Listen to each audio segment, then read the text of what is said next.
Começa agora o Mateada Podcast. Opa, tudo bonzinho? Eu sou o Denis Andrade e esse aqui é o Mateada Podcast e hoje eu tô aqui com um amigão, mais um amigo que a internet me deu, ou como eu falei pro Romulo lá, não sei se foi a internet ou foi o Yuri. Eu estou aqui com o Com Caio certeza Matos, foi o cara. Yuri. Foi o Yuri? Com Cara, certeza. é muito engraçado isso, como eu tinha comentado com o Romulo no episódio que ele gravou comigo aqui, porque a gente acabou criando uma amizade muito legal e nós quatro nunca nos vemos, né, pessoalmente. Ou tu já conhece pessoalmente o Rômulo Eu ou o conheço o Yuri? Yuri. Eu conheço o Yuri pessoalmente. Eu já fiz Olha, uma então tu é reunião um com ele. privilegiado. Então tu é a prova aqui no episódio com o Rômulo, a gente cogitou a hipótese de o Yuri ser um amigo imaginário. Então não, tu tá aqui pra O testar que o Yuri, Yuri é real.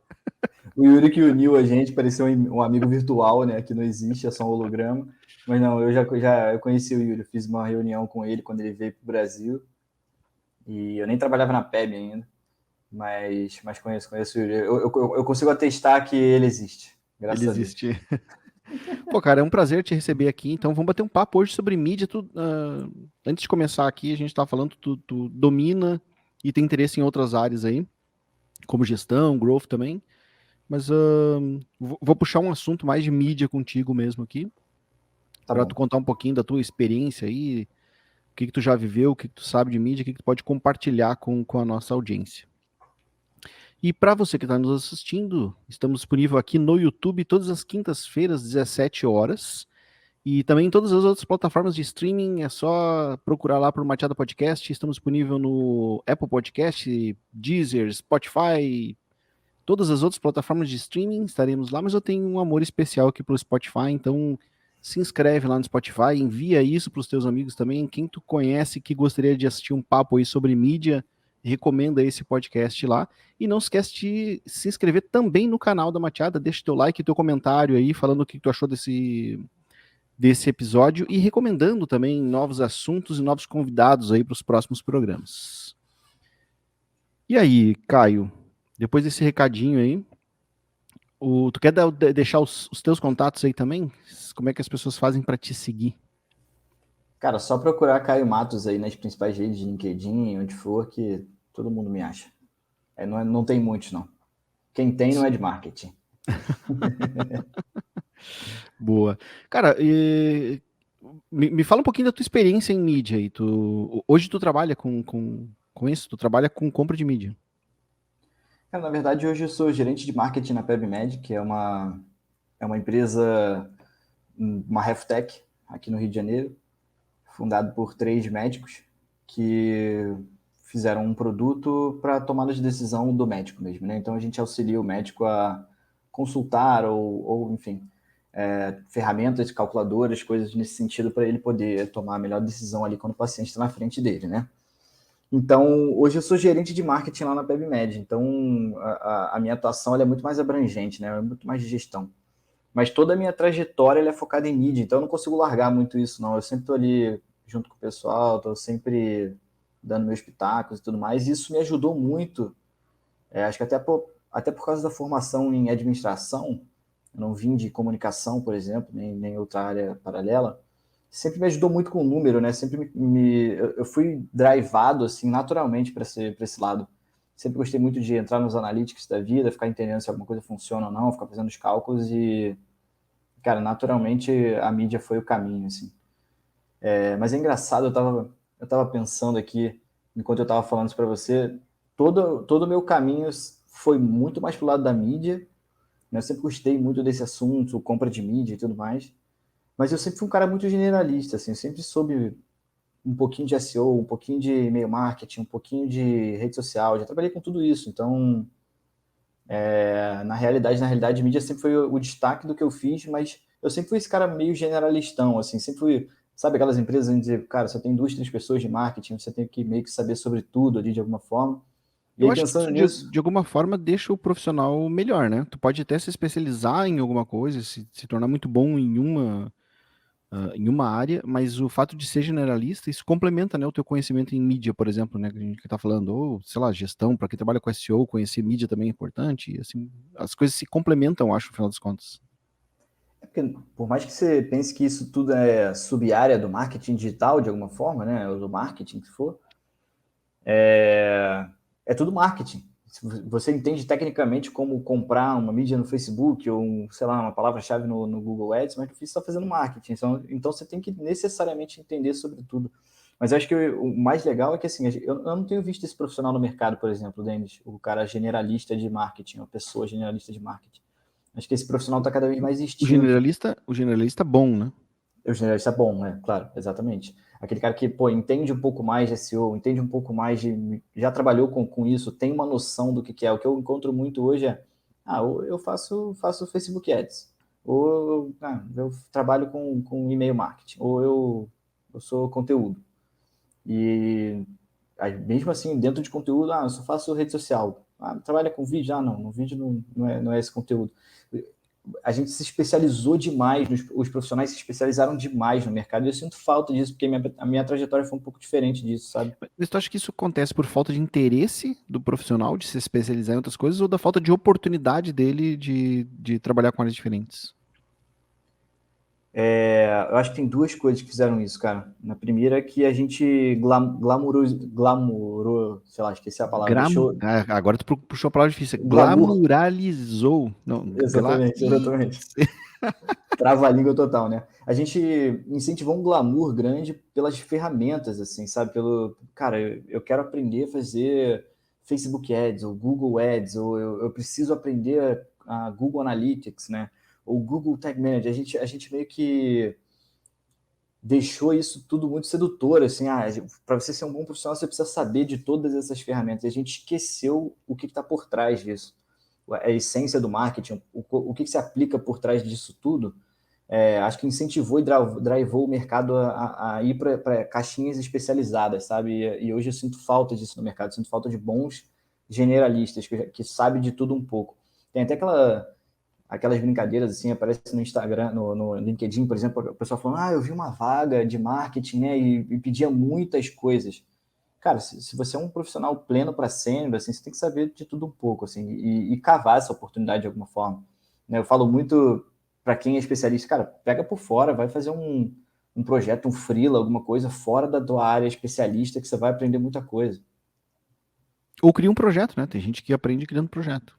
Exato. Eu aprendi muito assim também, cara, de pegar projetos maiores. Eu falei, né? Acabou que nas oportunidades que eu tive de trabalho, tinha uma pessoa ou duas para fazer tudo, né? Então eu acabava tendo que fazer muita coisa. Mas se você não tem essa oportunidade, se você foi contratado para uma pessoa, para um cargo, para uma função muito especialista, cara, cria um projeto por fora, participa de concurso, hackathon, sei lá, um monte de coisa que você pode ampliar a tua área de conhecimento, que isso vai ajudar muito. Sei lá, tem um blog, ou cria um negócio numa rede social que você vai conseguir ter uma visão mais ampla mesmo, entender como que você faz para avançar naquilo ali, para conseguir divulgar teu produto, o que for, né? Acho que faz muito sentido. Eu acho que existe, assim, no mercado, né? São poucas pessoas que têm essa visão que tu tá falando agora, que eu acho que é uma visão excelente. Porque eu acho que tem muita gente que deposita na empresa a responsabilidade do seu desenvolvimento, né? Cara, eu já, aqui na Machado, eu já entrevistei centenas de pessoas em 10 anos de empresa, e o que eu mais ouvi eu fazer uma pergunta pessoal, tu já trabalhou, tu conhece Google Ads? E a pessoa, não, nunca tive oportunidade de trabalhar com isso. A frase sempre complementa com isso, né? Tu conhece SEO? Não, nunca tive oportunidade de trabalhar com isso. Conhece rede social? Nunca tive oportunidade de trabalhar com isso. Essa desculpa, entre aspas, aí sempre acompanhou muito, é muito comum ouvir isso. E muito por conta disso, né? As pessoas depositarem para a empresa a responsabilidade do seu desenvolvimento. E para tu ter uma experiência com SEO, para ter uma experiência com ads, para ter uma experiência com qualquer área, tu depende só de ti mesmo, né? Tá aí, tu vai lá, cria uma conta no Ads, qualquer pessoa pode ir lá criar uma conta no Google Ads e sair mexendo e aprender. A gente falou muito do Yuri aí, né? E o Yuri fala uma coisa muito legal, que é, cara, se você quer fazer um curso de alguma coisa, quer aprender alguma coisa, cara, coloca um dinheiro que você gastaria num curso no Google Ads da vida e vai fazer. compra a palavra-chave, leva para o teu site, faz um sitezinho bobo aí de graça, leva para lá, entende o que está acontecendo, compra, erra, que é assim que você vai aprender. Às vezes nem precisa de um curso de Google Ads, por exemplo, tem um monte de graça, o próprio Google tem. Às vezes testando sempre foi assim na minha vida, cara. Testando e fazendo e errando é que a gente aprende mais, não é? Curso é bom para algumas coisas, mas na prática é que você aprende de verdade. E como é que tu começou em mídia? Tu despertou primeiro o interesse e aí foi atrás para aprender? Ou foi alguma oportunidade de trabalho mesmo que te abriu as portas para isso? Legal, legal. Então, cara, na verdade, eu te falei, né? Eu comecei como administração de empresas, né? Eu fiz faculdade na UERJ, aqui no Rio de Janeiro, em administração de empresas, e eu sempre tive um fascínio por marketing, né? E desde a primeira matéria de marketing, eu falei, pô, eu quero fazer isso. E aí, meu primeiro estágio foi em logística. Trabalhava na Supergás Brás, com, pô, negócio de frota de caminhão. E aí, cara, eu odiei aquele negócio, falei, isso não é pra mim, primeiro estágio da vida e tal, aí saí. E fui trabalhar numa agência de marketing, aqui no Rio, pequena e tal, mas como financeiro. Falei, pô, me dá oportunidade, quero trabalhar no financeiro, onde for, mas eu quero entrar para marketing. Eu tinha muita dificuldade, né? Eu fazia entrevista junto com o pessoal que fazia comunicação e tudo mais, e naquela época eu roubava muita vaga ainda comunicação de quem fazia administração, porque as cadeiras de marketing dentro da administração são muito pulverizadas, né? Então o mercado ainda valorizava muito isso. E aí eu pedi uma vaga, eu falei, não, eu aceito financeiro mesmo, mas eu quero Tu mesmo queria entrar dentro marketing. de uma agência. Exatamente. Eu falei, quero trabalhar com marketing. Se vocês só têm financeiro hoje, eu aceito, mas eu quero deixar claro que em algum momento eu quero oportunidade de marketing. Então eu comecei como estagiário financeiro lá, virei analista financeiro lá, ainda fazia faculdade, e aí acabei virando analista de marketing, né, nessa agência e comecei a lidar com compra de mídia e Google Analytics e tudo mais. E aí, cara, foi embora direto, né? Dali eu saí para trabalhar na reserva, como mídia social na época, mas, putz, de novo, aí já era aquela estrutura um pouco menor e Mais cara de fazia tudo. startup mesmo.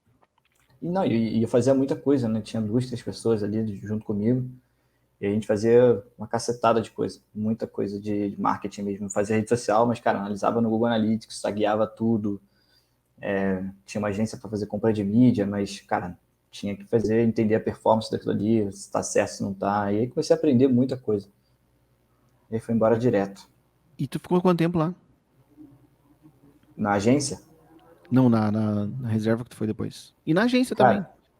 cara, eu vou te falar, eu sou péssimo com essas coisas de data, mas se alguém quiser procurar no LinkedIn e depois dizer que eu estou errado, pode conferir. Mas eu acho que quase todos os lugares eu fiquei praticamente um ano e pouco, assim. Eu fui realmente Ah, aquela teve um pessoa que crescimento rápido, então. Eu fui realmente aquela pessoa que foi pulando de um em um ano de empresa em empresa e tem muita gente que fala, pô, isso é ruim e tal. E eu acho que tem sempre um lado bom e um lado ruim, tá? Mas para mim foi muito bom. Eu sempre tive um desenvolvimento muito rápido.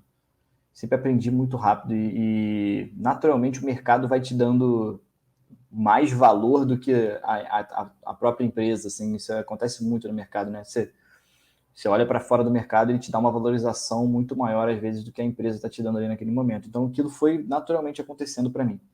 Só teve um lugar que eu fiquei bastante tempo, mais tempo, assim, 2 anos e pouco, que foi na Dufry, que é a administradora dos duty free aqui no Brasil e vários aí pelo mundo, né?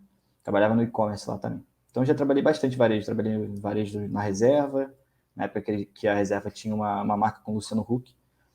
E depois trabalhei na Dufry, em e-commerce com E mais de 50 essa, mil produtos, enfim.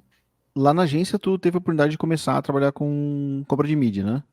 Aí Sim. na reserva, tu foi trabalhar com mídia também? Eu Ou não, tu trabalhei já mais foi? com.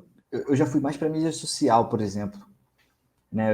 Eu produzia conteúdo todo dia Ah, mas enfim, tinha que mídia fazer social, postagem, na mídia social que tu fala é produção de conteúdo daí, nesse caso, produção não de compra conteúdo. de É. mídia nas redes sociais. Não, não, não, trabalhava com rede social mesmo. Eu produzia conteúdo. Eu ia lá, postava, Photoshop, texto, tudo mesmo. Foi aí que eu vi que eu odiava esse negócio.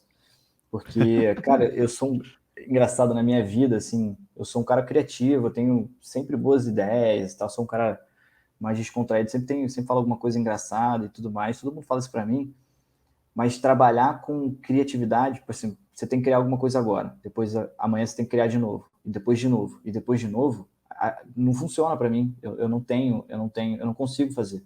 O processo criativo para mim de delivery, de criação, né, não funciona, eu não consigo. Mas quando eu não preciso criar, a gente está aqui debatendo alguma coisa, putz, eu vou te dar uma boa ideia, eu sou um cara criativo, mas ter que criar com constância não funciona para mim, nunca aprendi a ser essa pessoa. Então, com mídia social, eu trabalhava na reserva com isso, mas, cara, tinha muito contato com outras coisas, parava e-mail marketing, fazia HTML de e-mail marketing, por isso que eu te falo que a gente aprendeu de tudo um pouco, sabe? E depois, saindo dali,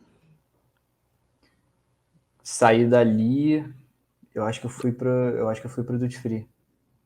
e aí e lá no Duty Free também para trabalhar com o quê, né? Lá eu trabalhava com e-commerce, né? Então a gente fazia tudo, comprava mídia, subia produto, Cuidava da parte do marketing inteiro tudo, do tudo. e-commerce. Tudo. Tinha tudo lá.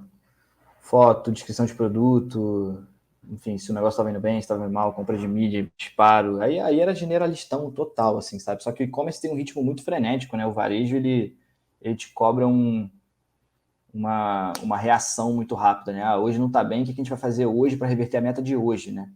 Que não é, que é um ritmo muito peculiar do varejo, né? A meta de hoje é X, pô, a gente não está bem. Se continuar assim, a gente não vai bater meta. E aí, vamos sentar todo mundo aqui, o que a gente pode fazer? Solta um post na rede social, solta não sei o quê, vamos disparar um e-mail, e tudo na hora, assim. Então é um ritmo frenético, assim, mas que me ensinou muita coisa.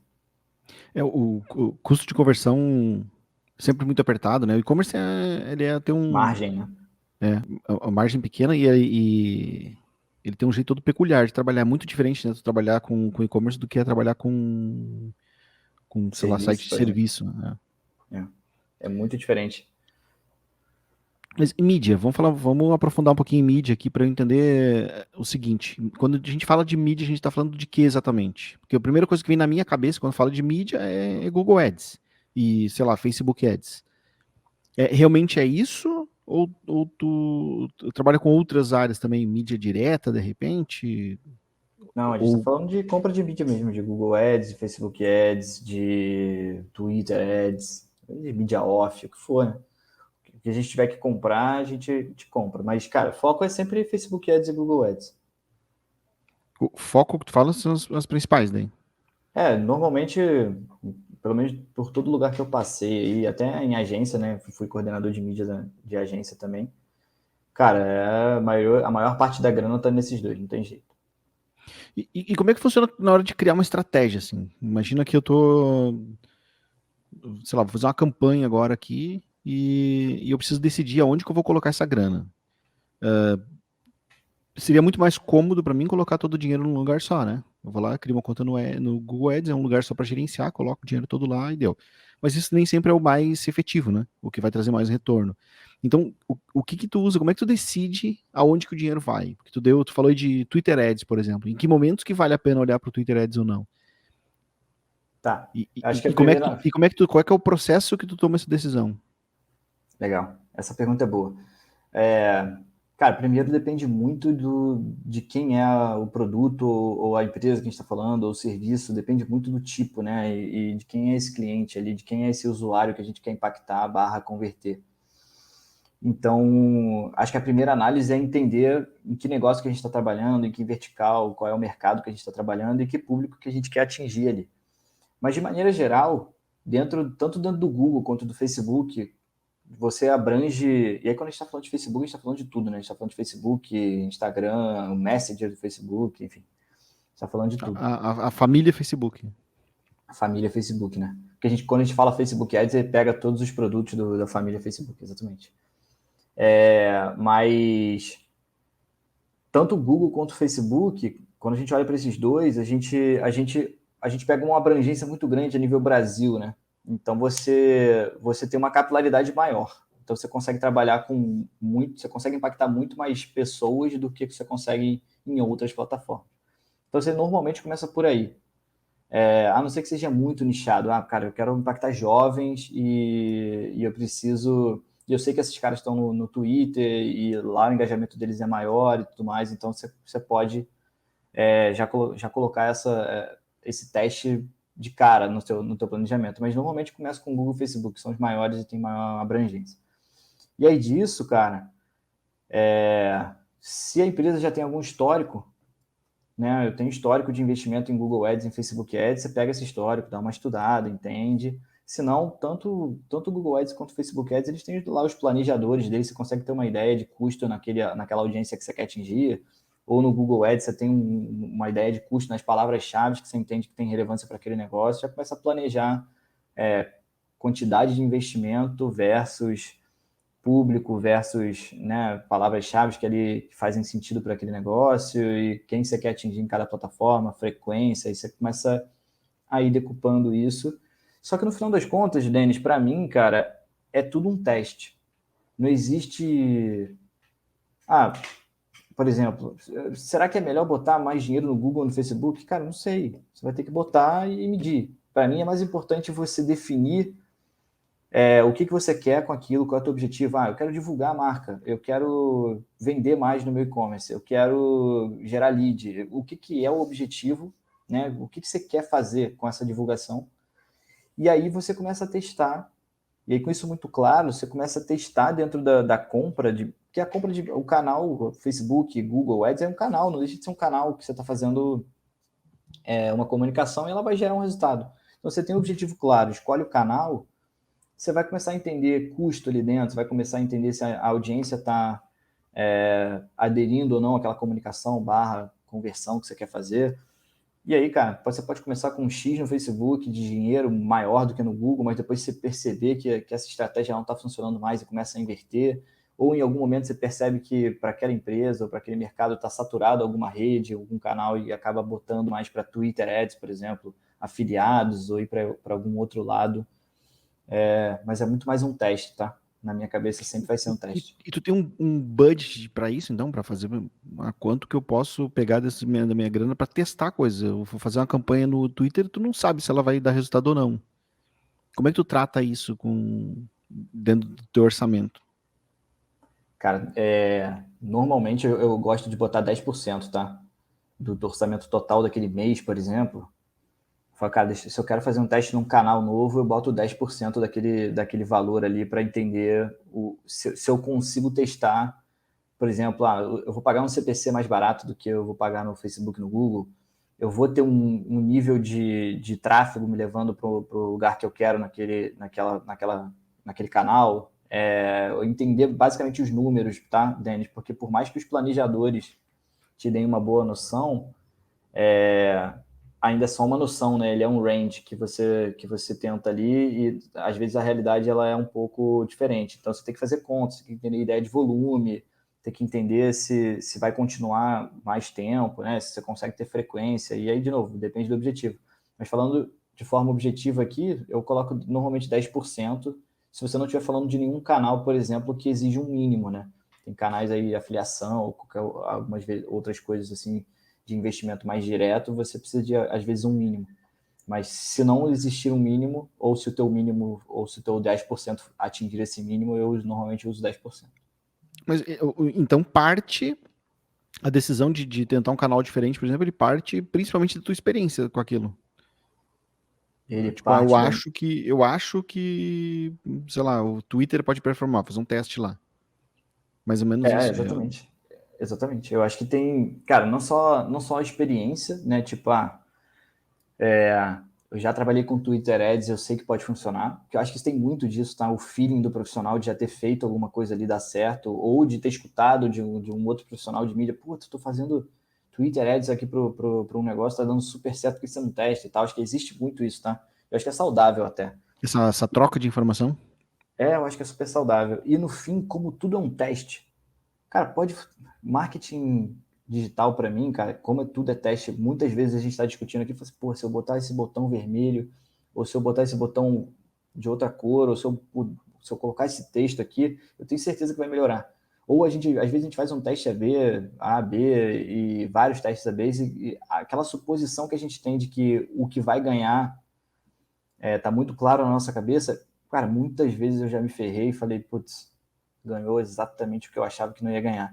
Então, acontece muito isso. Você não pode ter essa vaidade por canal ou por nada disso, né? Você tem que ter consistência na comunicação daquele negócio, mas não é sobre você achar que vai funcionar, não. Você não tem que ter vaidade disso, sabe? Vamos testar Twitter Ads.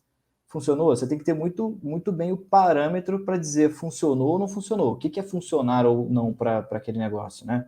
Qual é a métrica que você vai usar para dizer, não, tem oportunidade aqui. Isso aqui pode dar algum caldo aqui para a gente ou não. Então, se você sabe como medir isso, ótimo, testa. Atingiu alguma coisa satisfatória para você do que você já tinha pré-estabelecido antes? Então, pisa mais fundo ali, ao invés de vai aumentando aquele orçamento mês a mês, e aí depois você vai ajustando o quanto você define para aquilo ali, porque você já tem conta para fazer reversa, né? Então, pelo que tu está falando, para mim está muito claro aqui que uma das principais ferramentas para quem trabalha com mídia é Analytics, né? Total.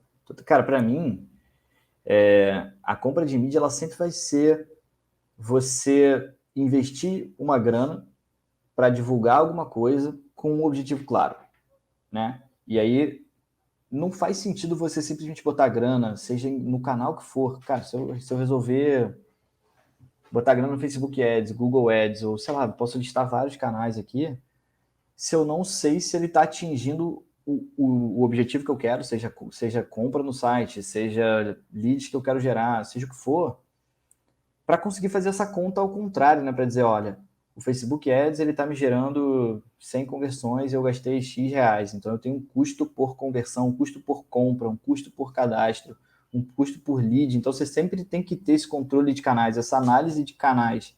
Ela é muito importante para você dizer, olha, eu estou investindo mais dinheiro aqui, mas eu não estou gerando tanta compra, tanta conversão aqui quanto o outro canal que eu estou investindo menos. Então, será que eu não deveria investir mais no outro? Aí você vai fazendo esse balanceamento sempre. Você tem que fazer isso com constância. Olha, eu estou investindo mais ali, mas o outro está indo melhor. Será que se eu botar mais grana aqui, consegue escalar isso aqui e aí vai no macro todo do meu mês, eu consigo gerar mais conversão? Pô, vou botar mais grana aqui. E aí você vai equalizando isso, até porque isso não é sempre igual, né? Isso não é constante. Às vezes o Facebook está gerando mais grana, mais conversão, tem mais oportunidade, porque como aquilo é um leilão, né, isso pode variar. E aí, às vezes, daqui a 3, 4 meses, isso se inverte. Não está mais tão bom, não está mais tão como era. Então, vamos, de novo, redistribuir essa grana, esse esforço, vamos entender o que pode estar acontecendo, enfim. Isso é comum de acontecer? Tipo, um canal que está funcionando, daqui a pouco não funciona mais? O não funcionar mais, ele é complexo, né? Não é que ele não vai funcionar mais, tá? Eu não acredito que um canal que funcione não vai funcionar mais, a não ser que, né, sei lá, o Facebook acabou, ou o Instagram não tá em decadência, tá diminuindo, alguma coisa assim. Mas não acho que ele deixa de funcionar, tá? Mas ele pode cansar, pode entrar concorrência, o mercado pode mudar. O que significa cansar? Cansar, eu gosto muito desse termo em mídia paga, que é, a gente usa fadiga, né, o termo de fadiga de criativo. A gente precisa trocar os criativos com constância para que tanto o usuário não passe por aquilo batido, né, como a gente diz, ele olha aquilo e fala, eu já vi isso aqui ficar cego e rola a timeline, ou passa o stories, ou o que for, depende daí de qual é o lugar onde o anúncio está sendo mostrado.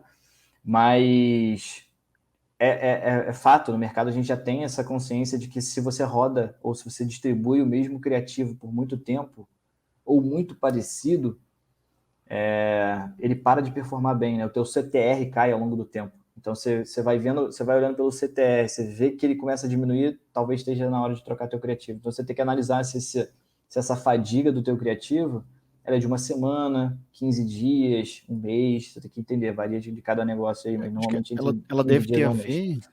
ver. Eu imagino que ela deve ter a ver com budget e com o tamanho do público também, né? Sim, Porque se, claro. se tu tem um público gigantesco e um budget pequeno, ela vai demorar muito mais para atingir esse nível aí de fadiga que tu tá chamando, do que se tu tiver um público menor com um budget muito grande, né? Onde tu atinge os 100% do teu público de forma muito mais fácil. Isso que você colocou é Faz sentido importante. isso? Faz sentido isso que você colocou é importante, porque para ter isso, a gente tem que ter frequência. Frequência é uma métrica importante nisso aí, porque, como você falou, se o budget é pequeno, né, se o investimento que eu estou fazendo ali é pequeno e o público é muito grande, o que vai acontecer é que ele vai estourar meu orçamento todo com a frequência um Uhum. por usuário em média, né, porque eu estou mostrando uma vez aquele criativo ali ou aquela campanha para várias pessoas, a ponto de que eu nem atingi uma quantidade relevante. O inverso, quando você tem muito budget e o público é pequeno, o que acontece é que você vai mostrando ali, né, a frequência 1, ela vai aumentando um ponto alguma coisa, até que você atinge uma parte muito grande do público e ele começa a ver 2, 3, 4 vezes ali num período que você está colocando, né, uma semana ou o que for. E aí que eu acho que é a equalização da verba também, né? Você tem que entender se você está colocando uma frequência que você está perturbando aquele cara ou mostrando muitas vezes a mesma coisa para ele, porque ele é a ponto dele ficar cego com aquilo ali e não dá mais nenhuma importância porque ele está vendo, ele não interage com aquilo mais, simplesmente passa direto.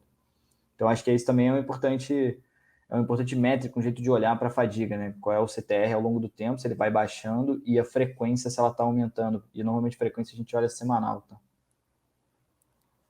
Legal. E existe uma confusão bastante grande, assim, da parte dos clientes, principalmente, que é meta e KPI, né? Antes tu falou de objetivo da conta, e o objetivo é o teu objetivo final, né? E não, por exemplo, em SEO acontece muito isso, de as pessoas colocarem como objetivo aparecer para tal palavra-chave. Só que isso não é um objetivo, né?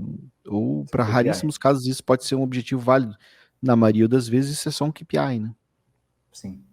Não, eu acho que essa confusão ela é grande, Denis, porque as pessoas, muita gente ainda não tem a consciência do que é de fato o objetivo, né? Eu quero expandir, eu quero mostrar minha marca para mais pessoas, eu quero atingir mais o meu público, eu quero vender mais, ou eu quero gerar mais leads, eu quero estar mais em vários pontos de contato, sei lá, gerar tráfego, o que seja. E o KPI ele deveria ser o controle, né? A métrica que controla se isso está dando certo ou não, se você está atingindo ou não esse objetivo de alguma forma. E aí podem ser várias, tipo CPC, quantidade de conversão, tráfego, enfim, tem um monte. Frequência, que Frequência, é uma coisa que tu falou agora, né? CTR, tem muitos. Aí, enfim, dá até para se perder em muitos KPIs, é bom nem olhar para tantos. Mas ele E, define quais são os principais. e tu acha que o trabalho do mídia, ele também é um pouco educar o cliente? É porque eu acho que tu teve uma experiência diferente da minha, assim, profissional, né? Eu sempre trabalhei aqui atendendo clientes e de todos os perfis. Então, passava cliente grande, pequeno, médio aqui. E boa parte do meu trabalho, às vezes, era educar o cliente, para mostrar para ele isso. Então, eu vivia dando aula, né? De marketing aqui para o que olhar, o que não olhar, o que faz sentido, o que não faz sentido, para que o cliente saiba cobrar as coisas certas também. Na tua carreira, assim, que tu teve uma experiência só com agência, né? Que foi a primeira. Duas. Não, eu tive depois, agora, recentemente, já Depois tive tu teve também. recentemente. Então acho que tu teve uma experiência mais ampla do que a minha, né? Tu trabalhou não só em agência, mas trabalhou também em house, né? E tu enxerga que em houses também funciona? Ou o teu cliente interno ele já é mais maduro? Depende, cara. Depende bastante. Assim, Denis, eu já passei por empresa, por exemplo, que o cara era gerente de marketing ou diretor, o que for, assim, e não tinha muita noção, principalmente alguns anos atrás, isso não era tão massificado, né? Ele às vezes tinha uma atuação muito tradicional de marketing, não entendia exatamente como funcionava e, cara, ia fazer um curso ou outro ali para entender não, agora o marketing virou digital e eu preciso entender uma métrica ou outra e ficava muito aficionado nisso, né, na métrica em si. Porque esse foi o grande divisor de águas para mim, para o marketing digital, né? A gente passou a poder medir tudo. Mas, cara, como você falou, o objetivo é objetivo. Objetivo de marketing, objetivo de negócio, objetivo de produto. Isso sempre existiu, independente em que canal você distribui. O marketing sempre foi igual. Só que se você botava na TV, na revista, no rádio, ou no Facebook Ads, o Google Ads, só muda a forma com que você mede isso. Só muda a forma com que você se adapta para distribuir naquele canal e como você consegue medir. Essa é a única diferença. Eu acho que a gente se aficionou ali no... Ah, não, calma aí. Então, se eu consigo ver no Google Analytics visita, eu preciso ficar maluco com o número de visitas. Se eu consigo medir o quanto eu estou pagando por clique, eu vou ficar doido por... Não é isso, assim. Você tem que entender que isso é KPI. Né? Porque eu posso simplesmente pisar fundo num KPI específico, se ele for, né, mal colocado como um objetivo, que ele não vai gerar nada. Sim. Né? Eu posso Ainda mais em ads, né? Se o cliente ficar te cobrando para ter mais visita, tu pode, sei lá, colocar umas palavras-chave mais baratas lá, diminuir Exatamente. o CPC, tu piora a qualidade da visita, mas traz muito mais tráfego. Exatamente. E o que você falou é importante, assim, eu já trabalhei em agência também, né? Eu sei como é que é cliente que cobra coisa que não... Ou ele não está maduro o suficiente, e muitas vezes ele não tem muita maturidade do negócio por si só, né? E apesar do negócio ser dele, ou ele tá lá trabalhando naquele negócio, às vezes ele não entende muito de marketing, tá com uma métrica ou uma visão muito distante disso. Então, com certeza, sem dúvida nenhuma, o papel do profissional de mídia é de educar muito, assim. Por isso que quando o profissional de mídia ele vem com uma base fundamentada de marketing, que eu acho que é um pouco do que a gente está sentindo falta, ela é muito importante, porque de fato você precisa educar, você precisa linkar o que é aquele CPC, o que é aquele tráfego que você está gerando com o negócio do cara, que muda muito, né? Pode ser qualquer coisa. Cada negócio tem um objetivo, pode ser uma faculdade que está querendo aluno, pode ser uma venda da esquina que precisa vender pastel, sei lá, um e-commerce de flores, pode ser qualquer coisa, muda muito. E entra também outras habilidades aí que estão subentendidas, que é a habilidade até de comunicação, né? De saber ensinar, de saber conversar, de ter muitas vezes também coragem, né? De enfrentar o cliente e não ficar submisso e ficar fazendo o que o cliente quer, daí a campanha dá errado, depois o cliente vai cobrar de ti por que tal determinada coisa não funcionou, né? Tem muito, né? Tem muito de segurança do que você está falando também, né? Porque muitas vezes é uma aposta, vira uma aposta. Tipo assim, não, eu recomendo que esse aqui é o caminho que a gente tem que seguir, né? Eu, como profissional de mídia, eu, como agência que está comprando mídia para você, alguma coisa assim, eu recomendo que a gente vá por esse caminho. Ele fala, pô, o cliente pode falar assim, pô, não estou muito confortável com isso, mas tudo bem, se você está falando, né? Eu acredito, eu entendo, tá aí o dinheiro para você fazer. E aí você tem que ter aquela segurança de falar, não, calma aí, né? É um caminho que eu estou perseguindo e tudo mais. E aí eu acho que vale muito de habilidade social também, tá, Denis? É tipo, cara, você pode tomar um caminho que não está funcionando, sabe? Algumas coisas te indicavam que era um caminho certo, mas não está funcionando. Aí você tem que voltar lá, bater na porta e falar, ó, a gente pensou isso aqui, mas não é o melhor caminho. Eu estou te trazendo com antecedência, não vou gastar o teu dinheiro à toa. Assim que a gente percebeu que esse não é o melhor caminho, a gente está aqui propondo um novo caminho para usar a grana da melhor forma enfim, para conseguir chegar no objetivo. Acho que tem mais uma coisa que é importante, que é quando a gente investe em mídia, a gente tem duas coisas que a gente pode fazer. Um é gerar resultado. Só que se a gente não gera o resultado esperado, a gente tem que gerar aprendizado, pelo menos. Né? Eu tenho que, pelo menos, dizer para o cara, pô, eu testei esse caminho e não é por aqui. Ou eu tenho que dizer, a gente colocou grana, mas custa mais do que a gente achava, o mercado está assim o assado. Então, ou você gera o resultado, ou no mínimo você gera aprendizado. E como é que tu faz essa gestão do conhecimento? Tem alguma, sei lá, anota isso em algum lugar, documenta, compartilha com o time? Boa, essa é uma boa pergunta. Cara, normalmente, o que eu gosto de fazer, essa gestão do conhecimento é complexa, né? Porque a gente não está acostumado a fazer isso. Uma coisa que eu ia falar no início, que você perguntou sobre a habilidade de comunicação da pessoa que é de mídia, é muito isso, né? O cara, quando ele vai fazer marketing, ele não é necessariamente aquela pessoa de exatas, né? Vou fazer marketing porque eu quero fazer comunicação. Sou uma pessoa mais com um lado mais humano. E aí sempre teve essa divisão, né? E hoje em dia o marketing é muito numérico, né? Ele é muito baseado em dados.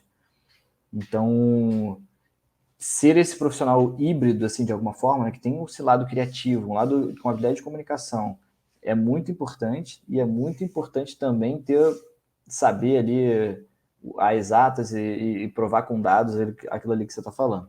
E aí, linkando com isso que você perguntou, eu acho que a gestão do conhecimento é importante porque ao longo da campanha, né, você sempre tem que fazer umas pausas para olhar o que está acontecendo, né?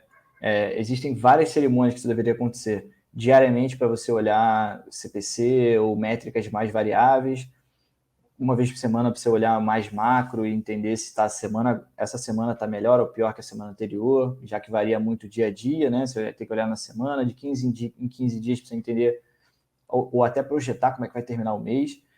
E aí, em algumas pelo menos semanal ou quinzenal, que é que você tem um pouco mais de visão macro, sempre vai dando insight, assim, pô, será que está aumentando isso aqui por causa daquilo? Já anota, já vai anotando, e aí com o tempo, aquelas premissas que você vai anotando, ela vai se consumando de alguma forma, se confirmando de alguma forma, ou não, né? E aí isso dá insumo para novos testes que você precisa fazer.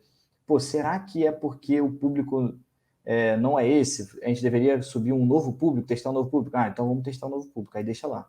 Ah, funcionou. Pô, então era isso. Será que a gente está investindo pouco nesse formato específico? Ah, pô, talvez seja isso. O formato novo que eles estão lançando agora está baixando o meu custo? Pode ser isso. Ah, então vou fazer uma análise para entender por formato quanto que a gente está gastando. E aí você vai documentando tudo isso. Porque por mais que não tenha gerado... Ah, o cliente falou assim, eu precisava de 100 vendas nesse mês. Pô, você gerou 60 para o cara, você ficou 60% dessa meta, mas gerou isso tudo aqui de aprendizado. No mínimo, você tem que ter aprendizado para ele, porque senão você não vai gerar valor. Sim, e isso é uma coisa que eu sempre bati muito, né? A pessoa vai lá, cria uma suposição numa conta de ads lá, por exemplo, eu acho que o público não tá funcionando, daí edita o público. Tem que ter um controle para, ok, quando que eu vou vir aqui de novo nessa campanha e olhar para ver se deu certo, deu errado, se funcionou, se a minha teoria estava certa ou estava errado. É muito comum a gente ver faz lá uma alteração na campanha e é isso. Nunca mais revisita aquilo para saber se estava certo ou não. Isso acontece, acho que com uma certa frequência até. Cara, Ao longo dos anos aqui na Machada, a gente recebeu muita conta vindo de outras agências e até de freela mesmo. E aí vai fazer uma reunião de transição, por exemplo, a passagem do bastão para receber a conta. Aí a gente tinha algumas dúvidas. Por que essa campanha foi criada? E o outro lado não sabia responder. A pessoa não tinha a mínima ideia do porquê a campanha estava lá. É, infelizmente, muito comum isso, né? muito comum. Infelizmente, tem muito profissional ruim de mídia aí no mercado, né, Denis, cara? Até hoje, assim, quando eu quero contratar para o time e tudo mais, eu tenho dificuldade de achar. Porque se transformou numa... A necessidade para esse profissional era muito grande e tem muita gente fazendo curso e tudo mais, e tem muita gente sendo valorizada nas posições que elas estão hoje por pelo resultado de alguma forma, mas não necessariamente pela técnica ou pela experiência que aquela pessoa tem. O que eu quero dizer com isso? Em mídia paga, às vezes, você consegue gerar resultado mesmo fazendo um trabalho ruim. E esse é o problema, né? Porque você consegue ganhar valor dentro daquela empresa, ou daquela agência, ou daquele lugar, mas não necessariamente você está fazendo um bom trabalho. Você não sabe exatamente como é que faz um bom processo, você não sabe fazer um processo, uma documentação de nomenclatura boa. Quantas vezes eu peguei conta com histórico e assim, como é que é o nome da campanha? Tá tudo embaralhado. A campanha 1 a gente não sabe o que é, então eu gosto sempre de fazer um processo de nomenclatura. Essa campanha, qual é o objetivo dela? É tráfego? Tá lá, tráfego. É campanha de pesquisa no Google? Pesquisa, coloca a pesquisa. É campanha de YouTube? Coloca a campanha de YouTube. Na hora que você for puxar os dados para o Excel, você vai saber tudo, tem tudo ali nas nomenclaturas. Você vai subir um grupo de anúncio, um conjunto de anúncio. Cara, qual é o público que você está focando aqui nesse conjunto de anúncios? Eu vou precisar editar o conjunto de anúncios para saber para quem que você segmentou? Não, já deixa É lá. muito mais produtivo, né? Ter uma campanha organizada, né? Não, e aí se troca o time, se troca de agência, sei lá, sai todo mundo, tá claro para todo mundo o que é, não tem dúvida. E aí na hora que você vai olhar o histórico do passado também, pô, mas era conjunto de anúncios número 7. Pô, o que significava isso, cara? Como é que eu vou editar um conjunto de anúncios do passado? Às vezes o cara removeu, sei lá, não tem mais o que fazer, perdeu o histórico, não faz sentido nenhum. Então esses processos, como você falou, quando que eu deveria olhar, né? Cara, todo teste que você faz, você tem que deixar um tempo, você já deveria colocar um teste no ar sabendo o que você vai medir para saber se ele é melhor ou não que a versão que você está confrontando, e quando que você vai olhar de novo para saber se ele está dando ou não resultado. É o mínimo, né? Porque se você, não, vou fazer todas as mudanças aqui e deixar, tá dando mais resultado de maneira geral, vou deixar isso aí para sempre. Não é exatamente esse jogo que a gente joga, né? Não é por aí. Porque às vezes sei lá, o cliente coloca uma meta lá, eu quero aqui um custo de conversão de 10, por exemplo, chutando um número qualquer. Aí tu cria uma campanha toda mal feita lá, chegou nos 10, porque, sei lá, por acaso, e é isso, né? Cara, a pessoa nunca mais passa lá para ver, porque enquanto tá atingindo o objetivo que o cliente pediu, o cliente também fica quieto porque tá dentro da média que ele pediu, sendo que a campanha poderia ser muito melhor, né? Ela poderia ser muito mais lucrativa, mas como não tem ninguém cobrando, a pessoa também não se mexe para fazer. Exatamente. Eu sempre gosto de criar uma documentaçãozinha para isso dos processos, né? Quando que a gente vai revisitar os criativos? Quando que a gente vai essa métrica aqui? Em quanto tempo a gente tem que olhar ela? Né? CPC é diário? É de 2 em 2 dias? É de uma vez por semana? O Tem KPI uma X... ferramenta para isso ou é sei lá, uma planilha, um doc? Como é que tu controla isso? Tem várias ferramentas que podem ajudar, tá? Mas a documentação mesmo, a criação dos processos cara, é um Word que você cria para o time sempre seguir aquele processo. Mas para puxar as métricas tem uma porrada, né? E Mas para aí... controle, digamos assim, eu vou fazer uma otimização nessa campanha aqui e eu quero revisitar ela daqui a, sei lá, 2 semanas para ver qual foi o resultado e tal. Tu bota isso numa planilha, numa agenda, um alarme no celular? Como é que funciona isso para tu lembrar de voltar ali em 2 semanas para rever? Cara, já foram vários modelos, assim, né? Já foi modelo mais rústico de planilhão de Excel e vai colocando tipo um agendão lá mesmo. Mas dá para hoje em dia, pô, você consegue fazer isso no Trello da vida, em Asana, em coisas que você consegue criar tarefas recorrentes, né? Então, pô, se eu vou olhar essa métrica aqui, eu sei que é de 2 em 2 dias, eu crio uma tarefa, olhar a métrica X na campanha tal, né? 2 em 2 dias ela se repete. Então, você abre lá teu gestor de tarefas, você sabe que você tem que fazer aquilo. Hoje em dia é mais fácil, né? Esses gestores de tarefas ajudam muito para fazer esse tipo de rotina. Mas dentro existem muitas coisas, principalmente Google e Facebook, que são, né, self-service de ads. Eles têm uma plataforma robusta lá dentro. Você tem muitas regras que podem ajudar nessas coisas também. Você consegue alarmes e regras que você pode criar lá para te ajudar a fazer isso também. Rótulo, né? Eu gostava muito de usar rótulo. Rótulo. Rótulo é roots. É, né? Eu tinha todo um sistema de rótulo lá para saber o, qual a edição, qual o período que foi feito. Daí depois eu faço filtro pelos rótulos para conseguir encontrar sei lá, as campanhas que faz mais tempo que eu não mexo, grupo de Google anúncios e tal. Ads, no Google Ads, né? Google Ads. Eu nunca mexi muito com Facebook. Eu Boa. sempre trabalhei muito com Google Ads, mas com Facebook mesmo não cheguei nem a criar uma sistemática de trabalho lá. Agora deixa eu te fazer uma outra pergunta, assim, de uma coisa que eu acho até bem polêmico, que é a inteligência artificial e o quanto o Google está forçando também, né? Essas novas campanhas aí baseadas em inteligência.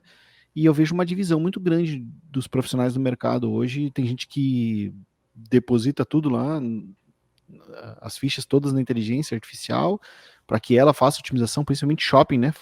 Que funciona muito, há mais tempo, usando inteligência artificial, mas tem gente que não curte, não gosta de trabalhar, acha que a campanha não funciona bem e prefere fazer a coisa mais na unha mesmo. Como é que tu enxerga isso e como é que tu trabalha com essas novas campanhas, hein? Cara, muito bom. Tem duas formas de olhar isso para mim. Compra de mídia sempre vai ser você se adaptar à regra daquele canal, né? Como que aquela rede funciona e você precisa se adaptar àquilo. Assim como rede social funciona com um algoritmo por trás, né? Você tem que se adaptar a produzir conteúdo que funcione dentro daquele ecossistema. Você tem que se adaptar àquilo. Ou você joga o jogo ou não joga o jogo. Você não tem que reinventar de como esse jogo foi feito, né? Se você está entrando ali, se você está pagando, se você quer participar disso aqui, você que tem que se adaptar a como aquele jogo funciona. E ultimamente, né, há alguns anos já, o machine learning, né, a inteligência artificial, ele veio para, de fato, mudar o jogo. Quem se adaptou, e, de fato, ajuda muito. Mas existem exceções. Na minha cabeça é o seguinte, todo o processo de machine learning, ele é um aprendizado, né? É um robô que vai aprendendo com o tempo e ele vai acertando muito mais. Então, se você tem mais grana, ele aprende mais rápido, ele ganha mais insumo mais rápido e ele vai otimizar mais rápido. Então, isso não tem dúvida. Se você tem grana para investir, cara, foca nisso que vai te ajudar muito. Porque, de novo, lembra quando eu falei, por várias vezes eu subi um teste AB, achava que o A era melhor, nitidamente melhor, e dava o B. Por quê? Porque a gente não consegue imaginar tudo. O nosso feeling, ele muitas vezes é errado. Então, o robô, ele corta esse feeling, né? Ele vai onde está funcionando. Ele lida com estatística. Então, ele é muito mais assertivo com isso. Mas existe um outro porém, que é, tanto o Google quanto o Facebook, eles ganham mais dinheiro nos menores anunciantes. É a cauda longa total, assim. O somatório de todos os pequenos anunciantes, eles são maiores do que os anunciantes gigantes, né? Então, naturalmente, também funciona se você tem pouca grana, você meio que acertar a mão ali para não necessariamente depender daquele aprendizagem, daquele inteligência artificial, deixa aqui que vai dar certo, sabe? Quem tem pouca grana, cara, tem que ser muito assertivo. E aí não vai dar tempo de eu botar R$ 100 para um mês, e aí o robô vai aprender, e aí se ele depois que ele aprender, ele vai entregar o resto. Cara, não dá. Não dá. E aí que surgem os hacks e um monte de outras coisas aí que ainda funcionam, tá? Porque não tem como deixar de funcionar. Mas assim, dependendo do que é o contexto é os robôs, a inteligência artificial e a machine learning, eles vão entregar, eles vão tomar melhores decisões que a gente. A gente precisa cada vez mais dar insumos melhores para essas máquinas, a gente precisa trocar os criativos, a gente precisa ser muito assertivo na comunicação que a gente está fazendo e prestar atenção nos resultados, porque por mais que tenha um aprendizado por trás, o número ainda vai ficar piscando ali na tua tela, te indicando que ele está ruim. Se você não toma decisão em cima disso, aí você está perdendo valor, você está perdendo tempo, você está perdendo dinheiro, naturalmente. Eu sempre tive um pouco de pé atrás, assim, com essas automações aí do Google. Mas eu acho que ela funciona, em alguns casos ela deve funcionar muito bem. Mas tem outros casos que é mais difícil. Porque, sei lá, se a gente vai pegar, por exemplo, otimizar para conversão. Isso é muito subjetivo, né? Eu já atendi cliente aqui que o cara vendia parafuso e vendia ar-condicionado. Só que se eu deixo o Google otimizar para conversão, ele vai levar tráfego que compra parafuso, porque é muito mais fácil tu vender alguma coisa de R$ 1 do que vender uma coisa de 2, 3 mil. Né? Então, é difícil de pesar isso também, né? Fazer ele levar o tráfego pro lado certo. Então, mas aí tem um ponto, Denis, que óbvio que quando você bota otimizar para conversão, ele vai otimizar para qualquer conversão, né? É isso que você está querendo dizer. E aí, óbvio que se uma coisa é mais barata, vai gerar um volume muito maior de conversão, que naturalmente ele vai drivando para aquilo ali, porque ele tem muito mais insumo daquela venda. Mas você deveria poder conseguir, tecnologicamente, separar o que é cada conversão. E aí você dá sinal para o Google da conversão que você quiser. Para essa campanha aqui, eu quero otimizar para essa conversão. E para aquela ali, eu quero otimizar para aquela outra conversão. Mas isso é possível? Isso é possível hoje, possível. Você consegue separar. Você consegue lá dentro do Google, por exemplo, nesse caso específico, dizer, não, isso aqui não conta para a aba de conversões, por exemplo. Ou não conta para otimização de conversões. Você consegue dizer qual é a conversão que você quer fazer de alguma forma. Mas tecnologicamente você precisa resolver isso. No e-commerce, por exemplo, nesse exemplo que você está falando, a conversão vai ser uma venda. E aí você não está conseguindo distinguir para ele, se você não fizer isso de uma forma manual, dizer que a venda é de um parafuso ou de um ar-condicionado. Você vai ter que dizer para ele, de alguma forma, tecnologicamente falando, que se contém no carrinho mais de X mil reais ou menos de X reais, é uma conversão X ou uma conversão Y. Você vai ter que dizer para ele qual é o tipo de conversão. Legal. E aí já envolve um outro talento também do analista, que é ter uma mínima afinidade com essa parte tecnológica, hein, né? Cara, muitas vezes De pelo menos saber o que é possível fazer. Então, isso que eu acho que é cada vez mais raro também, né, cara? Porque você começa a entrar numa parte técnica de tecnologia que é muito difícil. Muita gente de marketing ainda não tem, e tem muito medo, assim, de entender essa parte, né? Por mais que você não meta a mão para fazer, porque eu acho que dificilmente vai acontecer, eu também não faço isso, por exemplo, mas você demanda de um desenvolvedor, você pede um freela para fazer, você pede o desenvolvedor da empresa lá, bota na fila, né? Sempre tem uma fila desses caras para fazer isso. E aí você consegue, enfim, dar o sinal certo para o que você quer dar mais foco, ou se você quiser simplesmente separar lá dentro, você consegue. Show, cara. E pra gente fechar o assunto aqui, fala um pouquinho como é que é o teu trabalho hoje, porque tu não tá mais trabalhando diretamente com compra de mídia, né? Hoje tu tá trabalhando com a parada muito mais ampla, né? Tu tem uma equipe, gerencia outros serviços de outras empresas, prestadores de serviço, como é que tu foi Legal. parar nessa tua posição atual? Legal. Hoje eu sou gerente de marketing, então tenho, sei lá, acho que 18 pessoas embaixo de mim. Tem dois times, né, subdivididos. Um time que a gente chama de Growth Marketing, que tem o time de compra de mídia, performance, né, lá dentro, mas que também tem outras áreas, tipo SEO, Lifecycle, né, que a gente chama de criação de trilhas de disparo de e-mail, push, essas coisas. E tem um outro time que está muito relacionado com comunicação e branding, né, que a gente cria campanhas institucionais, que a gente, enfim, vai para uma outra linha mais de branding mesmo, tá? Então, tá mais ou menos subdividido assim, mas na PebMed mesmo, que é essa empresa que eu estou hoje, eu entrei como especialista de mídia, especialista de performance, né? Então, eu entrei lá para fazer isso, para montar esse time lá dentro. Então, quando eu entrei na PebMed, a gente tinha 2 agências que faziam compra de mídia para a gente.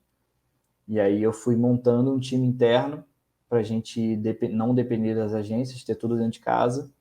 E aí, enfim, o trabalho foi sendo bem feito. Eu sempre tive uma visão mais ampla mesmo, né? Não só de mídia, então acabava ajudando em vários outros aspectos do marketing e a equipe foi crescendo, naturalmente foi acontecendo.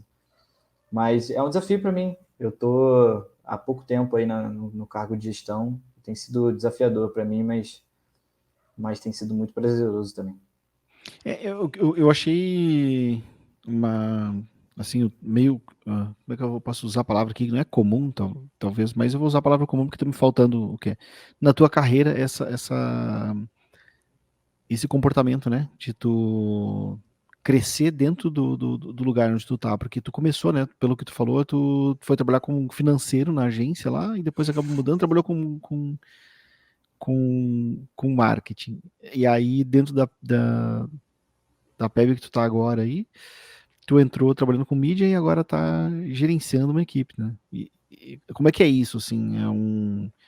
Porque tu entrou dentro do lugar de tem que manter um relacionamento com a equipe como um todo, tem que deixar essa informação clara, porque as coisas não caem no teu colo, né? Tu tem que ir atrás de crescer e trocar de área e como é que é o teu comportamento frente aos gestores, principalmente?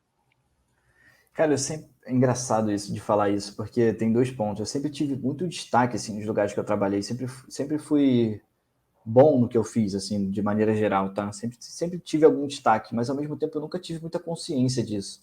Sempre tive muita síndrome do impostor de quanto eu era bom ou ruim. Então eu sempre mandava bem, mas eu não tinha muito essa consciência assim. Por um lado eu sabia que estava indo bem, mas eu sempre me jogava um pouco para baixo, né, de dizer ah, talvez não seja tão bom assim, tem sempre gente melhor, então sempre olhava muito para cima, né? Ah, mas aquele cara ali é muito bom. Pô, mas o cara às vezes tinha 10 anos a mais de experiência do que eu. Eu sempre me comparei muito com pessoas muito mais acima, assim. Então, graças a Deus eu tive muito destaque e sempre me esforcei muito para estudar, muito por fora, muito daquela ganância que eu tinha, aquela garra que eu tive de, pô, eu tô vindo de administração, eu tive 2, 3 matérias de marketing, então eu preciso ler muito sobre isso. Então eu sempre li muito sobre isso, sempre gostei muito, então naturalmente eu me pegava falando assim, pô, quantos livros eu li esse ano? A maioria era conteúdo técnico, sabe? Conteúdo de marketing mesmo. Então eu me pegava lendo muito sobre essas coisas, tentando aplicar. Então acho que naturalmente foi crescendo, assim. Mas um dos grandes desafios para mim, logo que eu fui, não só na PEB, né, mas eu já tive alguns cargos de coordenação também, então logo que eu comecei a tatear a parte de gestão, foi muito assim, eu sempre fui muito operacional, né, sempre fui muito, pô, mão na massa, vamos pegar para fazer e tal, então sempre foi muito difícil eu largar isso. Sempre que queria estar ali, não, pô, quero subir a campanha, quero analisar, quero pegar a planilha de Excel e fazer uma tabela dinâmica, cruzar, eu sempre gostei muito disso, eu sinto falta disso. Então, eu até hoje em dia que tem muito mais carga de gestão, né? Pego às vezes 5, 6 reuniões estratégicas e tudo mais, eu sempre gosto de reservar um tempo, falar assim, pô, deixa eu mergulhar aqui nesses dados para eu ver se eu estou esquecendo alguma coisa. Mas, cara, foi natural para mim, Denis. Eu sempre tive um estilo de olhar para a liderança muito sem medo. Eu vejo uma galera muito assim, pô, não, calma aí, eu não posso questionar porque, pô, vão me ver mal e tal. Eu nunca tive esse medo, foi muito natural para mim. Eu sempre me via corrigindo o chefe quando achava que ele estava errado, sempre trazendo muito embasamento quando eu achava que, sei lá, estava indo por uma estratégia que eu não acreditava, defendia meu ponto. Então, eu sempre fui meio ousado, assim, já às vezes não dava certo, mas a maioria das vezes deu certo, graças a Deus, assim, meu feeling foi bom. Show. Cara, muitíssimo obrigado pela tua participação. A gente até demorou para gravar esse podcast aqui, É porque verdade. rolou uns Covid no meio do caminho e a Rolou, gente teve cara. que adiar a gravação, mas enfim, finalmente saiu. Valeu super a pena esperar. Com certeza, tu junto com o Yuri e o Romulo tava na minha lista preferencial lá, assim que eu comecei a gravar o podcast à distância aqui. Porque eu aprendo muito contigo também, né? Eu tenho a oportunidade de conversar contigo uma vez por semana aí no nosso encontro lá. E não só aprendi contigo, também tu me motivou muito a manter, criar o podcast aqui, deu várias ideias. O que tu tinha falado antes ali, eu devia ter dito na hora que tu falou, né? Tu falou que era um cara criativo e eu devia ter assinado embaixo na hora já, porque de fato tu já me deu muitas ideias, muitos insights e muito incentivo. E eu sou muito, muito grato por isso, então é um prazer muito grande te receber aqui para esse papo. E eu acho que a gente tinha que fazer um nós quatro, né? Fazer um podcast eu, tu, o Yuri e o Romo. Com certeza, cara, com certeza. Vamos fazer isso, vamos tirar do papel esse desejo que a gente tem. E, cara, super obrigado pelo convite. Para mim, estar aqui, falar do que eu gosto de fazer, ter a oportunidade de trocar essa ideia contigo. Um programa leve, um programa para a gente bater papo mesmo. Espero que tenha agregado aí para todo mundo, para quem estiver assistindo. E, Denis, cara, queria dizer que eu aprendo contigo pra caramba também. Me vejo em muitas coisas que você passa, que você conta.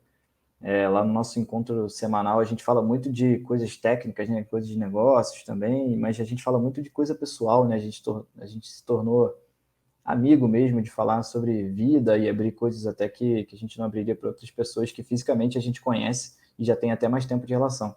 Então, super obrigado pelo convite, para mim é uma honra estar aqui e é isso. Obrigado e até a próxima. Pô, show, cara. Muito obrigado mesmo. E me fala tu, que tá assistindo em casa agora aí, o que tu achou do nosso papo? Deixa um comentário pra mim aqui. Não se esquece de se inscrever no canal, isso é muito importante. Tu já notou que toda quinta-feira eu trago alguém muito legal aqui pra bater um papo. Eu aprendo muito, tenho certeza que tu aprende muito também. Então se inscreve no canal pra não perder nenhuma conversa dessas aqui. Se inscreve lá no Spotify também. Eu tô louco pra aparecer lá entre os top 100 podcasts do Brasil e eu dependo de ti. Dependo que tu se inscreva lá, assista os episódios e compartilhe isso com alguém também. E se tu compartilhar nas redes sociais, marca aí, @mateadapodcast. A gente tá no Twitter, no Instagram e no Facebook, que eu vou compartilhar lá eu vou compartilhar o teu compartilhamento. Que engraçado isso, né? E é isso. Caio, muito obrigado. E pra ti até semana que vem. Valeu, pessoal. Obrigado aí, Denis. Tchau, tchau. Até semana que vem.